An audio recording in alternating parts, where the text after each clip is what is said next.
Alors, j'ai vu cette étude, en fait, relayée ensuite par les grands médias de manière acritique. C'est-à-dire, globalement, on nous présente ça comme de la science.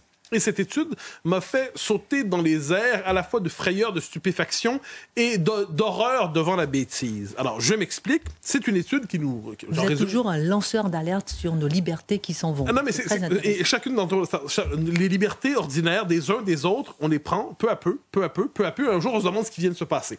Alors, voilà ce qui est annoncé sur le mode de l'étude. Au moins 3 pièces de plus que le nombre nécessaire. Un quart des ménages vivent dans un logement trop grand par rapport à leurs besoins. C'est ainsi que nous est présenté sur une autre chaîne info cette étude. Et ça va plus loin, on précise. Un ménage sur 4 vit dans une habitation trop volumineuse par rapport à ses besoins réels, soit au moins 3 pièces de plus par rapport aux besoins théoriques. Et là, c'est une étude à propos du sous-occupement des logements en France. Donc, je précise qu'on nous présente ça comme une étude à partir de laquelle on doit fonder la conversation publique. Et là, si on décide de traduire ça concrètement, cette étude, elle présuppose plusieurs choses.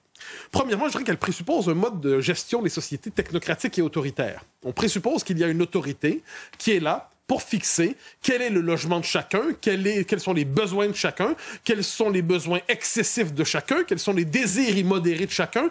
Et il y a cette idée que l'État, l'autorité, est en droit d'attribuer le logement aux uns et aux autres. Donc, premier élément, vous avez un État dans cette logique, hein, c'est ce que ça présuppose, qui sait quels sont vos besoins. Vous avez des besoins, vous croyez avoir des besoins réels, pour différentes raisons, l'État vous dira non. Ce ne sont pas vos besoins. En fait, vous vous trompez sur vos besoins, cher ami, et de ce point de vue, nous allons décider de passer un peu le sécateur. Nous allons couper votre espace parce que vous avez trop d'espace pour vos besoins réels. Deuxièmement, il y a encore une fois la logique fanatique du fichage des uns et des autres, parce qu'on imagine très bien dans le registre national des propriétés de chacun, Monsieur X a 3 pièces, il devrait avoir droit à 2, Madame Y a 4 pièces, elle devrait avoir droit à 3, et ainsi de suite. Donc, il y a un registre qu'on doit penser inévitablement pour sanctionner les propriétaires abusifs, ceux qui utilisent trop d'espace sans en avoir le droit.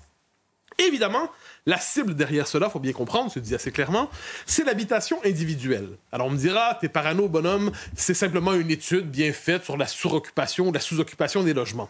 Mais pas du tout. La maison individuelle est aujourd'hui dans la cible je comprends appeler de l'extrême centre, mais plus largement des différents pouvoirs technocratiques. Je cite ici une ancienne ministre d'Emmanuel Vargon, on en avait parlé ici il y a quelques années déjà. Emmanuel Vargon, ministre d'Emmanuel Macron, elle disait, dans le cadre du colloque Habiter la France de demain, que la maison individuelle est un non-sens écologique, économique et social.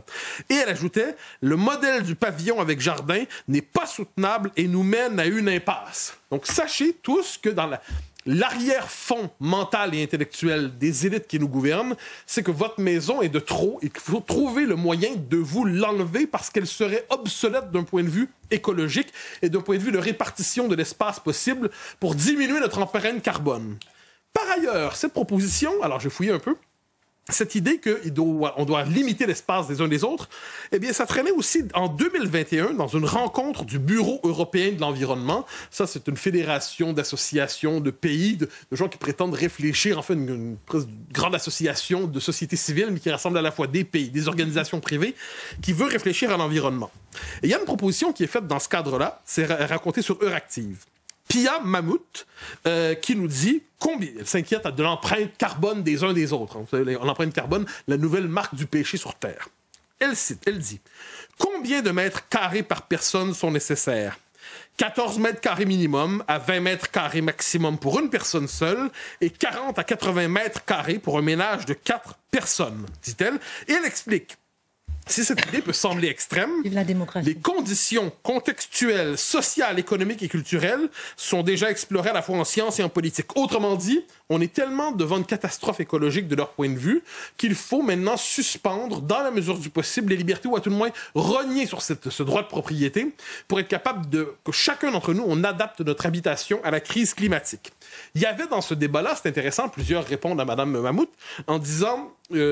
franchement, les gens ne seront pas d'accord. C'est un peu autoritaire. Donc, elle dit, oui, c'est vrai, il n'y aura pas nécessairement de consentement social immédiatement, mais c'est quand même dans cette direction qu'on doit se diriger. Membre de la Commission européenne, Stéphane Moser ajoute qu'il faut prendre au sérieux cette idée d'une limitation de l'habitat pour les uns pour les autres. Et il y a l'argument suivant. Les gens seront plus mobiles à l'avenir, ce qui conduira à une attribution plus efficace des logements en fonction des besoins changeants des habitants. Et il y avait cette idée qu'il fallait tenir compte, vous êtes célibataire, vous avez une famille, vous êtes 2, vous êtes 3, eh bien, l'État, encore une fois, va fixer à partir d'un registre ou un autre ce à quoi vous aurez droit. Et si on est célibataire, le lendemain, on a trouvé quelqu'un? Ça, c'est compliqué. Vous devrez avoir... prévenir le bureau. Et pour le trouble, c'est compliqué. Et vous aurez droit à plus que moi? Ça, c'est différent. Vous avez une situation complexe. Vous avez un harem. Alors, Marine Le Pen a réagi là-dessus. Je pense qu'elle a une réaction qui exprime le sentiment du commun des mortels, après avoir vu ça. Et alors, demande-t-elle, vous allez obliger les Français à cohabiter? Vous allez leur imposer d'héberger les gens chez eux? Ça commence à bien faire maintenant. S'ils ont envie d'avoir 2 pièces et plus, c'est leur affaire. Ils ont acheté leur maison ou la louent. C'est leur argent. Non, mais ça devient l'URSS. Quel juste commentaire. Et elle rappelle 2 choses. Elle dit, elle dit 2 choses. Là-dedans, normalement, on est censé être libre chez soi. Ma maison m'appartient. Je l'ai achetée ou je la loue. C'est à moi. J'en fais ce que je veux. Vous n'avez pas le droit d'entrer chez moi. Et deuxième élément, elle dévoile la tendance lourde de l'écologisme totalitaire aujourd'hui. De ce point de vue, je pense que Marine Le Pen a eu la réaction la plus représentative du commun des mortels devant cette étude, pourtant présentée comme scientifique. Elle parle de l'URSS. Cette image n'était pas un peu quand même trop forte, non? Non, je ne crois pas. Je pense qu'on doit davantage penser le devenir de nos sociétés à la lumière de ce qui s'est passé en URSS. On pourrait dire que c'est ce qu'on ne comprend pas. Ça annonce un peu quelquefois notre avenir. Parce que dans les faits, est-ce que votre maison vous appartient déjà pleinement? Les normes pour passer, les fameuses passoires thermiques, font en sorte que vous ne disposez pas pleinement de votre bien. Il y a des normes et des normes et des normes qui contrôlent l'usage de votre bien. S'il y a un squatteur chez vous et que vous voulez le foutre dehors, vous n'êtes pas maître de votre bien, c'est le squatteur qui est maître de votre bien. Ne vous comptez pas l'histoire. Et par ailleurs, n'oublions pas que la gauche et l'extrême centre ont un même modèle aujourd'hui, c'est celui de la densification. Ils veulent globalement en finir avec l'habitation individuelle et lorsqu'on s'intéresse à leurs travaux, ils ont cette idée de villes de plus en plus denses, de villes de plus en plus verticales. Souvent, ils veulent nous délivrer en quelque sorte du fardeau de la propriété privée. Et quand on pense à l'ensemble des mesures coercitives portées au nom de l'écologisme, je les mentionne souvent ici, mais je les rappelle par souci de précision, le contrôle des déchets, mieux connu sous le nom d'un inspecteur qui va vérifier dans votre sac de poubelle qu'est-ce que vous avez jeté, est-ce que vous avez fait le tri correctement. Des fouilleurs de poubelle, quand même. Est-ce que c'est presque l'équivalent des pilleurs de cadavres? Votre voiture, est-ce qu'elle vous appartient véritablement? Vous l'avez vu avec la question des ZFE. Pas vraiment. L'avion, 4 voyages par année, selon Jean-Marc Jancovici. Par année, que dis-je? Par vie. 4 voyages par vie. Si vous dépassez ça, c'est pas permis. Vous offensez la planète. La nourriture, demain, est-ce qu'il y aura un contrôle sur la consommation de viande? Je le crains, c'est tout à fait possible. La mise au monde d'enfants français et européens. Il n'en faudrait pas trop si on veut favoriser l'arrivée des migrants. Ça a déjà été proposé comme tel par un ancien leader vert. Et la clim, on en parlait récemment. Ne soyez pas trop confortable parce que vous heurtez la planète encore une fois. Faudra-t-il limiter la clim? Donc, à travers tout ça, je pense qu'on se dirige vers un monde qui aura demain le pass climatique. Ça me paraît évident. Après-demain, la possibilité du confinement climatique. À travers cela, une virtualisation de la société, une société où vous avez de moins en moins de véritables libertés. Mais je vous rassure, si vous faites partie de l'élite, vous aurez encore, j'en suis certain, si vous êtes dans l'élite, vous aurez votre maison individuelle climatisée. On va appeler ça une dacha, comme en URSS. Vous mangerez ce que vous voudrez. Vous aurez accès aux magasins réservés du régime pour les privilégiés. Vous aurez les enfants que vous voudrez. Vous pourrez les placer dans les écoles privées catholiques comme vous le souhaitez, même si officiellement vous voulez les fermer. Si vous faites partie de l'élite, rien de ce dont je parle ne vous concerne. Et pendant ce temps, 2 centrales à charbon sont ouvertes par semaine en Chine. Je ferme la parenthèse. Derrière cette polémique, Mathieu, est-ce qu'il n'y a pas un vrai problème de logement en France? Alors, est-ce qu'il est trop difficile de construire? Tout le monde en convient, bien évidemment. Est-ce que la vraie question du logement, c'est pas d'abord causé par une immigration massive? Donc, l'idée est la suivante. Vous faites venir massivement des gens, vous n'avez pas les moyens de les loger. Une fois qu'ils sont ici, vous expliquez que vous avez l'obligation morale et juridique de les loger.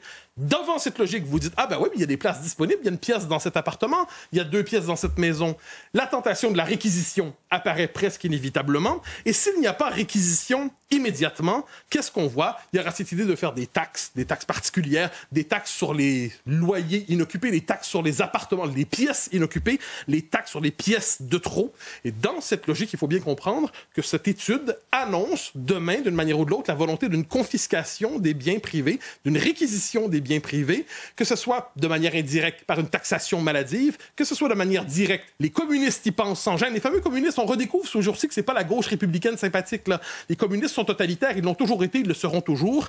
Et voilà pourquoi, devant cela, je dis, quand on a cette espèce d'étude étrange, qu'on est devant une logique de communisme vert.